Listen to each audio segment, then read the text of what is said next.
Not a single member of NATO or Europe has been willing to come to the aid of the United States. 100% of them have now declined to send actual naval power. Europe and the United States sort of break away, and we don't find ourselves as allies anymore. Look, I think that Europe is a dumpster fire. I mean, there's no other way to put it. I mean, the problems that they're facing right now are just, I mean, it's threatening the survival of their own nation states, right? So you've got this mass immigration problem in Europe. So it's almost like population replacement, True. where Yeah. in 50 years' time, they're not going to be majority white anymore. That's the first issue. And this, and some of the France is almost there. yeah, France is like 35% Muslim at this point. Good, Yeah. bad, or indifferent, whether you like that or not. I mean, Sweden is getting up there as well. So is Germany. So is the UK. I mean, when you look at it as an actual percentage, I mean, we have nowhere near the immigration problem as Europe does at the moment. Sorry to interrupt. Yeah, well, that's the first point. Second point is that Europe is committed to total war against Russia, especially, Germany, Poland. They're calling up for a draft, right? So I think there was a rumor or a proposal to bar men under 45 from leaving Germany for more than 3 months without army permission. Right? Wow. I I hadn't heard that. Yeah. I think they voted back because of the public outcry, but they're Right, clearly yeah. moving towards a national draft. And what they've said, what the Germans have actually said is that, well, we're not going to allow Muslim men to join the army. So it's a ridiculous situation where the Germans are going to What? send. Yes.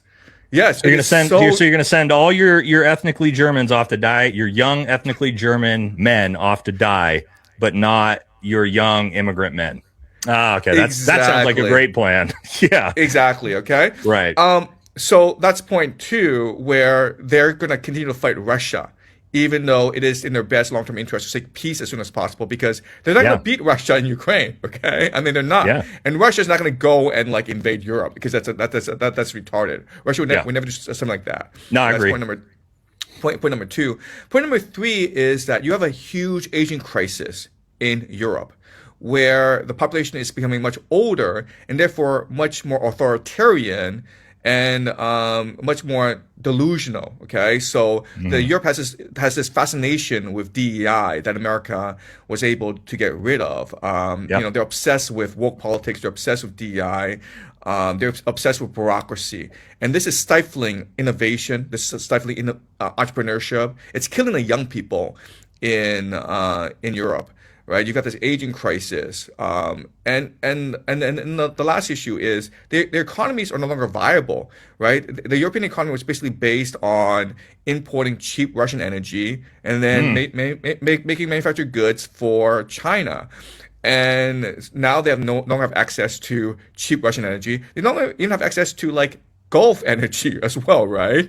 Yeah, So, now. and as you point out, the world doesn't make enough energy. America doesn't make enough energy to supply both Asia and Europe. So Europe And completely us, screwed.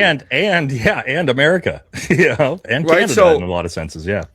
And then you have like these political leaders in Europe who are extremely unpopular, who are just incompetent. True. Is it like Macron, Keir Starmer, Starmer Merz? is super unpopular. Yeah.